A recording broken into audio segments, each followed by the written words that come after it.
Olá, tudo bem com vocês? Eu espero que sim, que estejam muito bem. Hoje nós faremos a atividade 7 de língua portuguesa. Esta atividade, ela está no livro didático da APES. Vamos lá? Língua, usos e reflexão. Modos de se expressar, linguagem formal e linguagem informal.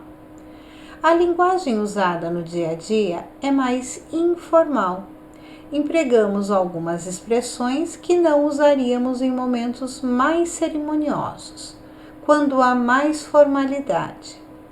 Ao lerem a notícia e verem a lula roxa pela primeira vez, alguns observadores poderiam fazer comentários como: ela tem olhos estranhos, parece brinquedinho deixado por criança. Que criatura fofa! Essas frases são espontâneas, informais. Agora, leia o que diria um especialista. É um cefalópode roxo de olhos gigantes. Então, nós temos duas linguagens, a formal e a informal. Nenhuma das duas linguagens estão erradas e nenhuma das duas linguagens estão totalmente corretas. Nós empregamos esta linguagem de acordo com o momento e o lugar onde nós estamos. Então, se eu tiver que ser mais cerimonioso, eu vou usar uma linguagem mais cuidadosa. Se eu for um profissional, estiver no meu trabalho, ou for um especialista em algum assunto, eu vou tomar cuidado e falar com mais formalidade. Agora, mesmo que eu seja um especialista e estiver numa conversa com os amigos, eu não preciso usar uma linguagem tão rebuscada, uma linguagem tão cuidadosa. Compare a fala dos observadores com a fala dos especialistas e marque o que é correto afirmar.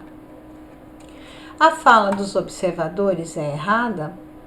A fala dos observadores é mais informal do dia a dia? A fala dos especialistas é mais formal? A fala dos especialistas é mais usada na língua falada? Então, nós temos duas alternativas aqui.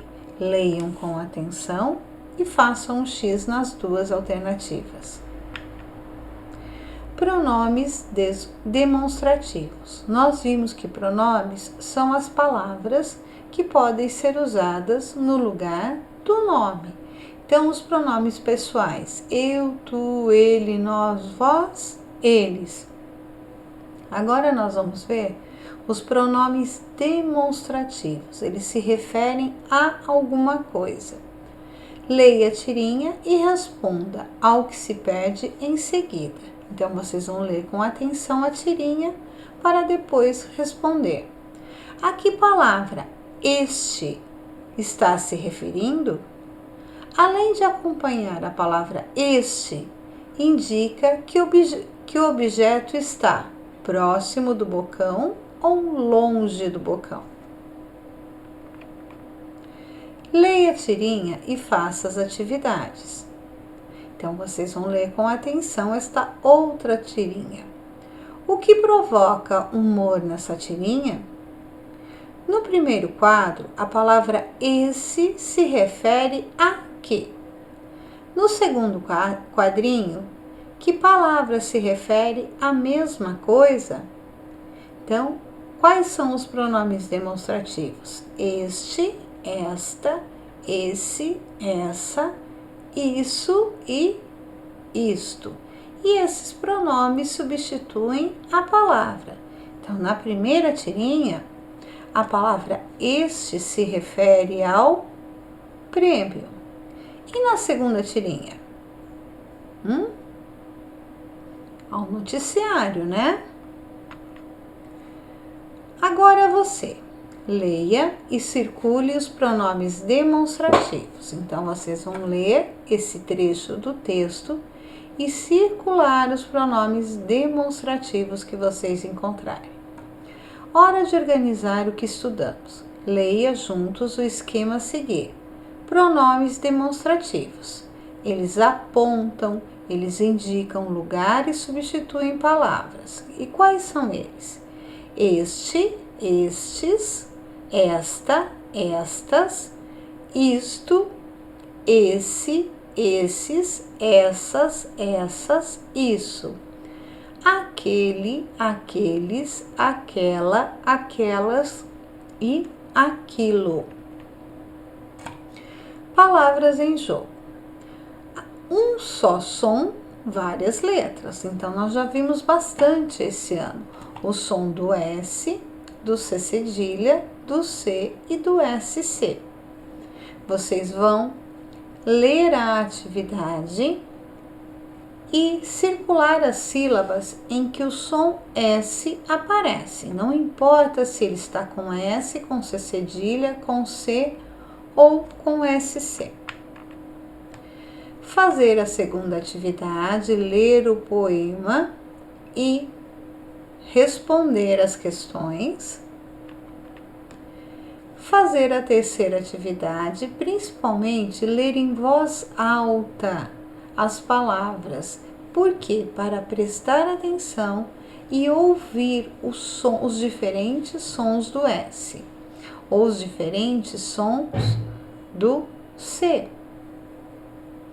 Distribua algumas palavras do trecho da notícia da página 211 e do poema Semente de Serpente nas linhas do quadro e depois de acordo com a posição do S. Então, vocês vão voltar na notícia da página 211 e no poema da página anterior e vão completar o quadro. No início da palavra, palavras que têm esse som no início, no meio da palavra e no final da palavra. Exercício 5. Leia as palavras do quadro. Então, vocês vão ler. Depois, complete os itens com o que se pede. Quais são as palavras com o som do S no início? E que letras representam esse som? Palavras com som do S no meio. Que letras que representam esse som? Prestem atenção, ó. Paciência tem som de S, mas nós usamos o C. Então, é uma palavra com som de S no meio. Palavras com som de S no final. Do quadro da atividade 5, copie duas palavras nas quais o som de S é representado por C cedilha. Complete. O C cedilha aparece sempre aonde? No meio ou no final ou no começo das palavras e seguido por uma, tá? Também do quadro da atividade 5, copie duas palavras nas quais o som do S é representado por SS. Preencha os quadros com as letras corretas para formar as palavras. Descubra em qual coluna todas as palavras têm o som de S representado da mesma forma. Pronto? Então, essas são as atividades propostas para o dia de hoje. Ótima atividade e, tendo dúvida, entre em contato com a professora, certo? Então, até a próxima, pessoal!